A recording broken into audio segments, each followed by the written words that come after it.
All right, y'all, we've got that CV axle to get out, and she don't want to cooperate. We set up this contraption. We use some fancy angle iron we have laying around.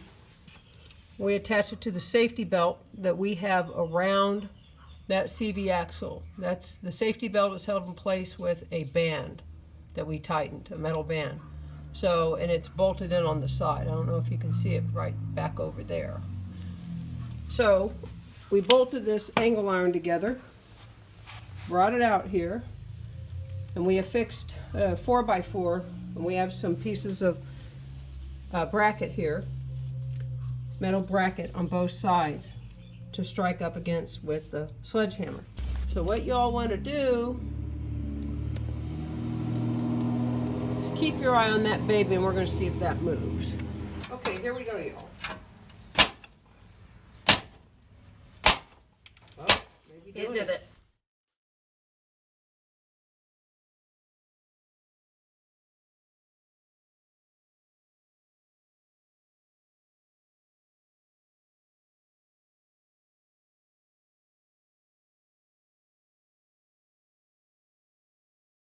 It's loose now. See that? You want to have a pan under there because it's going to come out, some transmission fluid. What you're seeing right there is the safety belt we have attached to the ears of the CV axle. You see the metal band right there that we have attached? That's how we attach the safety belt to it. We just got a safety belt at Pick and Pull, which is a salvage yard. And then the safety belt by itself did not work because there was too much spring when we hit it with the sledgehammer. So then we used the angle iron and attached that.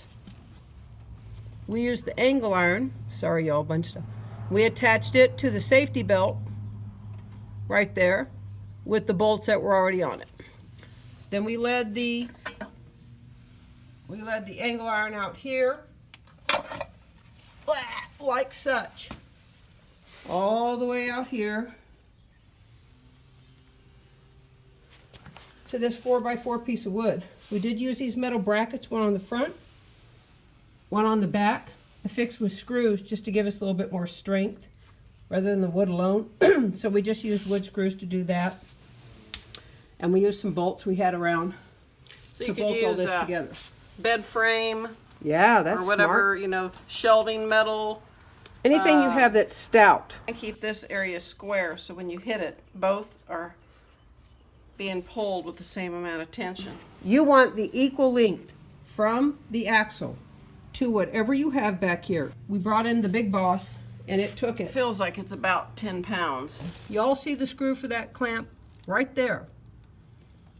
That is what you have to tighten to get around the ears of that CV axle. If we would have bolted, if we would have put those bolts, if we would have drilled holes in that clamp and put those bolts on that clamp without the safety belt, the heads of the bolt would have held off that clamp, and we don't know that it would work. That's why we left the safety belt on, because that goes beyond the clamp. We drilled holes in the safety belt. That clamp, which Sister found, is about 1/2 inch wide, maybe 3/8 and fit right between those tangs of that CV axle. The little ears. Okay, so here's the issue with this particular CV axle. Here's what our problem was. We could not get behind the body, the face of that transmission right there. We couldn't do it, the differential. So the CV axle was recessed into that area, so we couldn't get a pry bar, we couldn't get anything in there that would fit in there. So we had no way to get back beyond that recessed area. We didn't have any tool, we had nothing that would do it. So we had to work with the ears that stick up and that gap in between them. That's why we use the band around there as something to affix anything else to, safety belt, something like that. So, you know, we kind of figured the safety belt is strong enough to hold a very large person in an accident. Why couldn't it do this? The strength certainly is there. When you go to drill it, you'll understand they're quite strong and dense. What you want to do is when you do this, before you remove the CV axle, have it in park and have the emergency brake on. And y'all chalk those wheels back there. so that the vehicle doesn't move. All right. There it go goes. ahead. It just Oh, came out. yay. Yeah, So Okay. it won't need anything. So Okay, it came right out because Sister moved. she fell backwards. Okay, y'all, she's just removing the bolts from this contraption. Those are the bolts we use. Just anything you have around the house that's strong enough to hold it. So here's part of it, y'all. Right there. Now y'all can see it better. Wood screws into that. Wood screws with some washers into the side because the holes were too big for the wood screws to work. Wood screws up here. Sturdy little thing. You know what else I think they could use? And I would. Y'all see the angle iron up there for a garage door opener? You can get some of that. That would be the bee's knees. I'd be using that. So now, she's just going to ease that out, y'all. I'm gonna grab it like a baby and cradle Hold it on, out. let me get it. There she goes. She's pulling it out. Now just let us put it here. That right there, y'all, is the circlip. Right there. See that? That's a circlip. You've got to overcome the friction on that by yanking that out. And what we've learned is that it's got to be a quick pound. Not a constant pounding, just a good pound. It's like jerking it out. So anyway, that's what you're overcoming, is that tiny little circlip. And you see the problem we had. Right here, we could get around here, these ears that come up. There is an indentation between these two ears, that ear and that ear. And that metal clamp fit perfectly in there. And we attached that safety belt. This was recessed back into the body of the transmission. We could not get in there with anything we had. So that's why we did that setup. Okay, what we did, y'all, here's our safety belt set up around this, or secured by this clamp. It was just a washer. There's a washer on both sides. The bolt's in, washer, then the bolt in. And this doesn't fit, of course, but we had one that fit. And you just tighten that down. What you want to do, that's what we had on both sides of the safety belt, at 180 degrees opposite each other.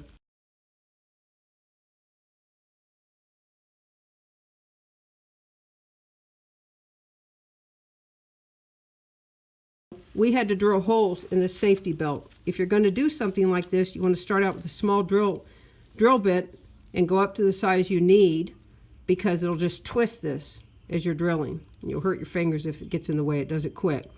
Then we used a pair of scissors to lightly, Sister squished them together, she's smart, and cut a little bit to make that hole big enough. So that's all we had. That's how we held the safety bolt. That's how we held the safety belt. See, and this one's, we've taken that off over there. So then the clamp, then we put these on. These were like that, we fixed with the bolts. We just took the old nut driver and we tightened it up. We're loosening it now, but we tightened it up in between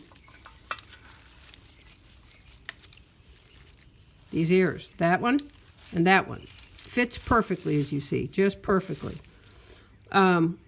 If you put this safety belt over these ears, it'll make this one slide off because it doesn't get the true indentation like that. It would hold up that clamp and slide. So you want to put these 180 degrees opposite each other and put it within that clamp.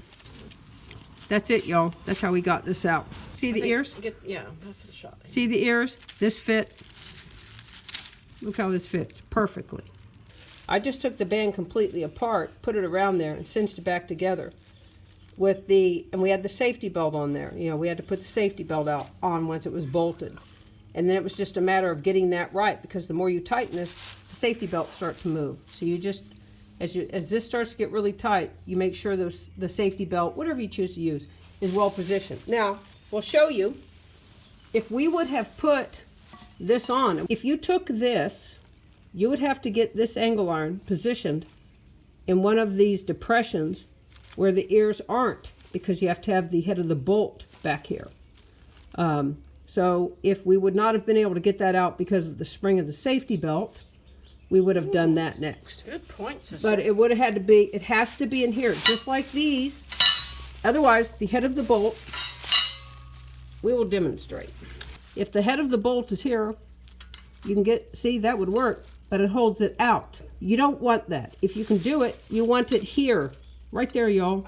Where the band So rests the in the thing. band rests within the depression between the ears, the space between the ears, because it's the strength of that band sitting there that doesn't allow it to pull off. Now going through what we have been, I would certainly remove the strut again. It's just so easy. If you're going to break the 2 bolts down here that go to the knuckle, why wouldn't you release the 3 up there that are 14 millimeter and just remove it? You have all of that area. Otherwise, you got that strut there. Y'all can do this yourself. For the love of Peter and Paul, don't take it to a shop and have them do it for you. Keep trying things.